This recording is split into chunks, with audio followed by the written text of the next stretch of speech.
Boruto fans, over the last several months there's been quite a few pieces of Boruto news. In particular, there was recently an interview where Mikio Ikamoto basically spoke on Boruto series, some very interesting questions about the series itself and the story. So we're gonna run through these questions and we'll talk some more after the fact, because some of these definitely make you wonder. They started off the first question with, tell us why Boruto changed the way he called Sasuke. After he helped him escape Konoha, Boruto felt much stronger that Sasuke was really his master and that he was his pupil. He started to call him master the next day. Sasuke was reluctant at first, but he was indeed Boruto's master, so he gradually accepted it. Basically, it kind of went from like that was his father's childhood friend, his father's BFF, all of that stuff, to, okay, nah, this is my guy. So it just kind of expresses the dynamic, the way Boruto maneuvers or whatnot, of how he feels about Sasuke moving forward. Because I mean, at the end of the day, when the world betrayed him and even Sasuke had his doubts because of Ada's powers that was manipulating everything, ultimately Sasuke still, even if he was reluctant, went on this, you know, journey with Boruto. And so of course you're gonna look at somebody like, yo, when everybody's against me and you're one of the only people that actually believe me, you're one of the only people that is actually showing me love,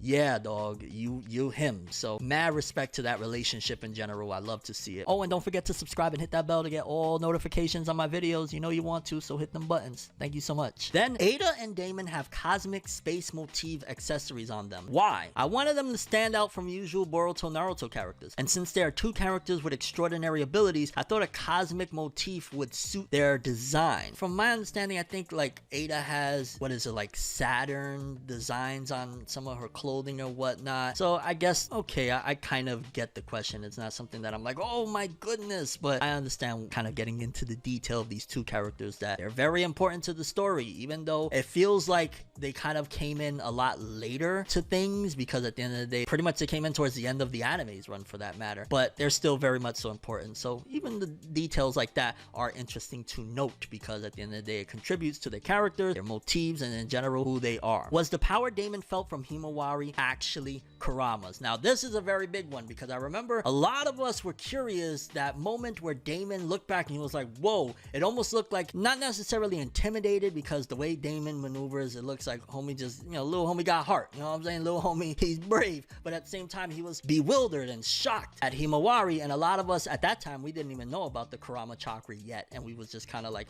so it's definitely interesting to ask that question. What did Damon feel, why he was so shocked at her power at that moment? Damon actually felt the future synergy potential of Himawari, who is of Uzumaki and Hyuga bloodline, with Kurama's chakra. To me, that seems more like he sensed essentially that, yo, something about her is strong, because again, she has this mixture of those two, and at the time he probably didn't understand what the Kurama chakra was. So it's just like, yo, there's crazy potential. Think like how people would feel Gohan's power level for split seconds back when he was younger, before he would actually ultimately tap into being the strong and powerful being that he becomes. Like Raditz checking the scouter and seeing power level 700. Oh, whoa. Now it's just saying it's an average level. That's kind of the same concept, where basically her power level was like, he could sense that there was some crazy power there, but couldn't quite grasp it. All he knew is like, there's a lot of different combos in there, and this is strong. What is that? What is written in the book Jura always reads? Oh god.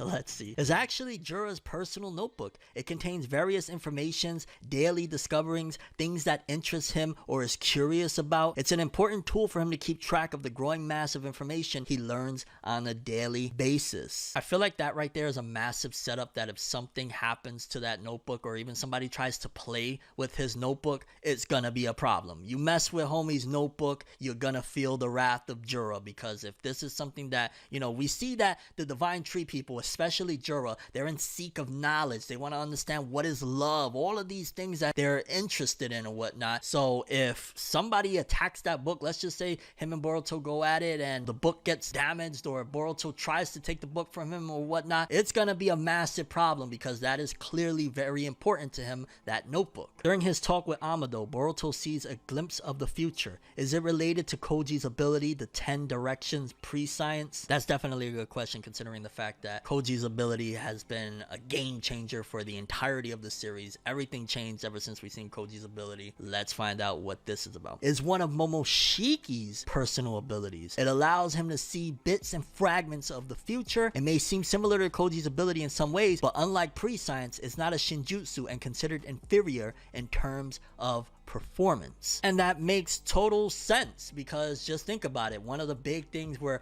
Momoshiki was terrifying Boruto and anybody that heard was him constantly telling him, you're gonna lose everything, it's gonna be horrible, you know, it's about to be bad for you. And he would always hint little inklings and kind of just keep jabbing at Boruto constantly with this vision of the future that he would see. But it seems to be the case that at the very least, in comparison to what Koji can do, Koji can see the entirety of, like, if there's 1,000 different routes, he could kind of see it all. It seems as though Momoshiki could kind of see like just potential main plot points, but also so fragmented, and also the fact that there's potential for things to actually change and for disasters to be averted, that basically Momoshiki was kind of using the same ability that Koji uses for good, but perversing it and kind of just manipulating it to terrorize Boruto. Like, this is all gonna happen, while Koji's like, yo, this could happen, let's try to avert it because there's other options. Momoshiki was like, nah, this is the only thing, bad, bad, bad. That's essentially the case. And again, it seems as though Koji's is just way more stronger, which is very, very interesting, considering that Momoshiki is this, you know, Otsutsuki being that traveled through space and all of these other things, but the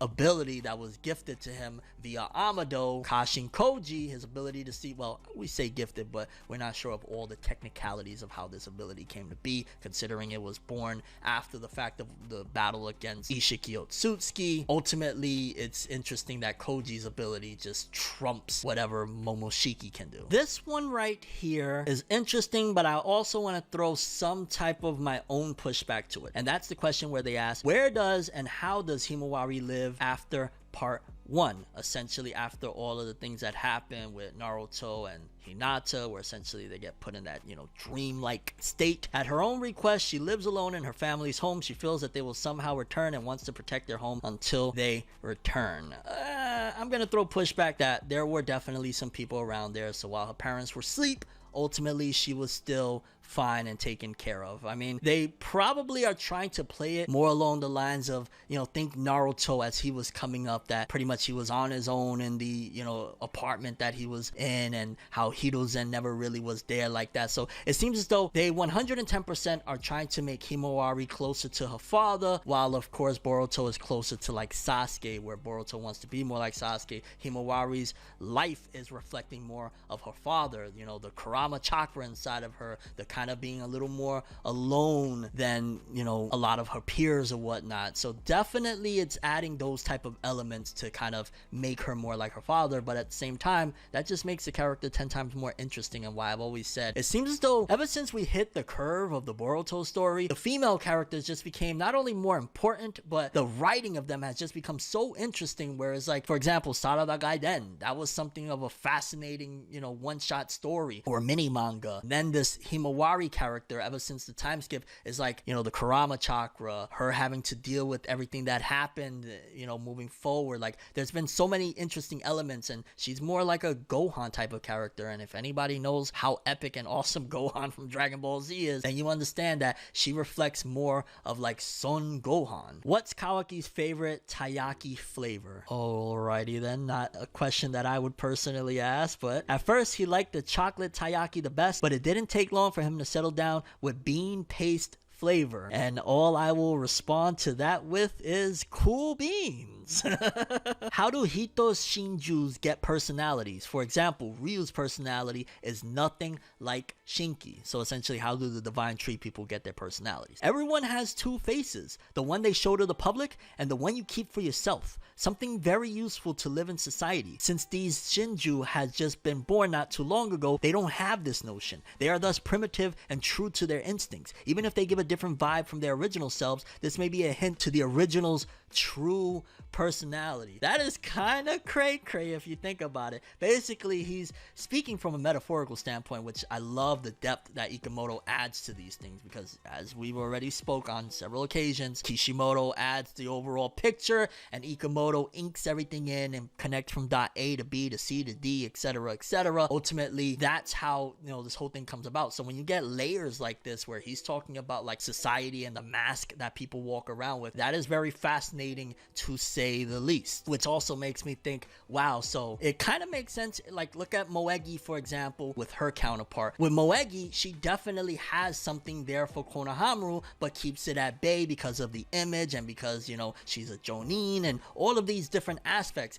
If she didn't have those restraints, so to speak, she might act a little more out and might have already been with Konohamaru, because she wouldn't have had those societal restraints of kind of basically almost adding like anxiety and nervousness and all of those things, where the tree people is like, who cares about any of that stuff, dog? I like you. I'm nervous at the same time, because that is also a trait of Moegi, but ultimately, like, she would have gone for it, and she was kind of going for it. Obviously, there's this whole other aspect on top of things that kind of stopped it from happening, and eventually, of course, because of Jura's involvement. Essentially, that's to show that, yeah, that's somewhat of what Moegi might be outside of just the image that she portrays when she's, you know, being a shinobi and out in the Boruto verse. And even going to Ryu or whatnot, Shinki is a pretty brutal and strong dude. Like, Shinki has always showcased that he's Gaara's son through and through. He's a badass, and ultimately when you get certain aspects of like, well, look at Ryu, he kind of, if it wasn't for, again, this divine tree plot and Jura's involvement, he seemed like a pretty chill dude. So again, those are certain aspects of Shinki almost with Ryu. Ryu kind of gave a little bit outside of when, you know, combat time came, like he was almost a little bit more soft-hearted than what we see with Shinki, because that's probably what Shinki is really like. But again, he has to portray this image because he is Gaara's son, and so on and so forth. Why we see at the end of the day, which is kind of more so true to Sasuke, because Sasuke really, like, he is who he is, you know what I'm saying? There's not much of a mask that Sasuke puts on. Maybe he could be a little bit more loving, especially with his family, and that's probably why you see that trait with his counterpart. Ultimately, it seems as though this is definitely a level of depth that I love to hear, and I hope it gets explored even further in the actual series, because Ikemoto really is cooking with that one. It's getting into something that the real world actually has, and kind of a reflection of sorts. And yeah, just in general, I wanted to cover all that stuff. I thought it was very interesting and fascinating, to say the least, that Ikemoto kind of touched up on more so details and things within the series, not just news about the series. Don't get me wrong, I love hearing, you know, the anime might be coming back and this and that, but to actually get these type of details of like Himawari's life in between, and, you know, the Shinju personalities and stuff like that, I think that that's really good, and it adds a little more depth to the story, the characters, and so on and so forth for Boruto 2 Blue Vortex. Shout out to Mikio Ikemoto, shout out to Boruto. Love to see it. No matter how you do it, got me feeling smart even when clueless, got me feeling wise, never stupid. This is real love, no Cupid.